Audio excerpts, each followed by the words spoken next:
उत्तर प्रदेश के बागपत जिले से तिहरे हत्याकांड की सनसनीखेज वारदात के बाद एसपी सूरज कुमार राय के निर्देशन में बागपत पुलिस ने चंद घंटों में इस सनसनीखेज वारदात का पूरा खुलासा कर दिया। जिले के दोघट थाना क्षेत्र के गांव गांगनौली में मां और दो मासूम बेटियों की निर्मम हत्या कर दी गई थी। घटना शनिवार की दोपहर बड़ी मस्जिद परिसर की है, जहां मुफ्ती इब्राहिम की पत्नी आलिमा इसराना और उनकी दो बेटियां सोफिया और सुमाजा की बर्बर तरीके से हत्या कर दी गई। आरोपियों ने बसूली और चाकू से तीनों के सिर कुचल दिए। सूचना मिलते ही थाना दोघट पुलिस मौके पर पहुंची और शवों को कब्जे में लेकर पोस्टमार्टम के लिए भेज दिया। घटना की गंभीरता को देखते हुए पुलिस अधीक्षक सूरज कुमार राय ने 7 टीमें गठित की। बागपत पुलिस की इन टीमों ने मात्र 6 घंटे के भीतर घटना का खुलासा कर दिया। पुलिस ने 2 बाल अपचारियों को हिरासत में लिया है। उनकी निशानदेही पर वारदात में प्रयुक्त हथौड़ा और छुरी बरामद कर ली गई है।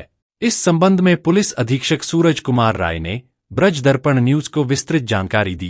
दिनांक 11 अक्टूबर 2025 को थाना दोघट अंतर्गत ग्राम गांगनौली में सूचना मिली कि एक मस्जिद जिसके ऊपर एक कमरे पर मस्जिद के मुफ्ती साहब अपने पत्नी और 2 बच्चों के साथ रहते थे और मुफ्ती कहीं किसी काम से बाहर गए हुए थे, तो वहाँ पर उनकी पत्नी और दोनों बच्चों का शव मिला।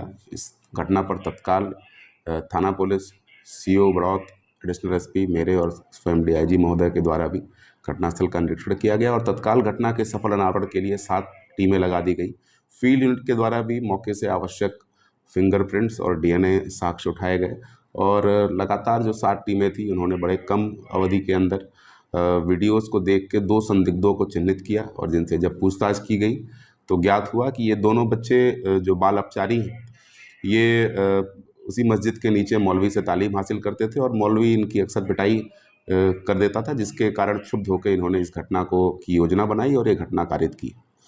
इन दोनों बाल अपचारियों के निशानदेही से घटना में प्रयुक्त हथौड़ा और छुरी बरामद हुआ है।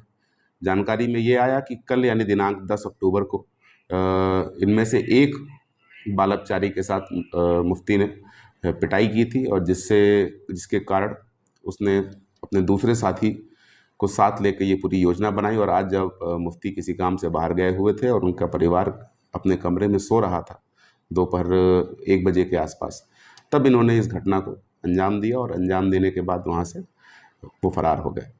बड़े ही कम अवधि में पूरी बागपत पुलिस की टीम, एसओजी सर्विलांस और तमाम 6 थानों की टीम ने इस पूरी घटना को वर्कआउट किया है और दोनों बाल अपचारियों को अपनी कस्टडी में लिया है।